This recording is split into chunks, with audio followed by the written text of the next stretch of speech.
জনাব তৈরুল ইসলাম তুহিন সভায় উপস্থিত আছেন ঢাকা মহানগর উত্তর বিএনপির সংগ্রামী যুগ্ম আহ্বায়ক জনাব মোহাম্মদ আক্তার হোসেন, সংগ্রামী যুগ্ম আহ্বায়ক সাবেক যুবনেতা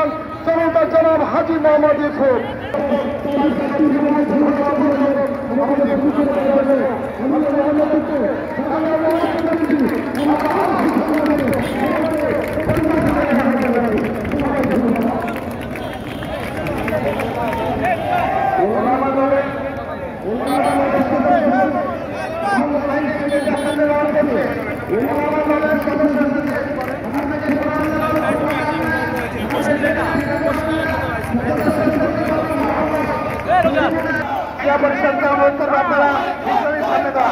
আপনারা সামনে ভিক্টরি সামনে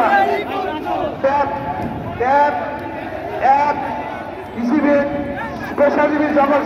তারপরে আইনজীবী, ডাক্তার, চিকিৎসক, শিক্ষক সকল নেতৃবৃন্দ থাকবে আমাদের ভিক্টরির সামনে। জনাব তৈরুল ইসলাম তুহিন সভায় উপস্থিত আছেন ঢাকা মহানগর উত্তর বিএনপির সংগ্রামী যুগ্ম আহ্বায়ক জনাব মোহাম্মদ আক্তার হোসেন, সংগ্রামী যুগ্ম আহ্বায়ক সাবেক যুবনেতা জনাব হাজী মোহাম্মদ ইউসুফ এবং উপস্থিত আছেন যুগ্ম আহ্বায়ক জনাব আলহাজ মোহাম্মদ আফাজউদ্দিন সহ ঢাকা মহানগর উত্তর বিএনপির 51 সদস্য বিশিষ্ট কমিটির সকল নেতৃবৃন্দ এবং সকল থানাকে অনুরোধ করছি, আমাদের আহ্বায়ক জনাব আবুল হক সাহেব আপনাদেরকে অনুরোধ করেছেন, সিটি আদেশ কমিটিকে অনুরোধ করছি আজকের এই গাজায় গণহত্যা এবং শিশু এবং মেয়েদেরকে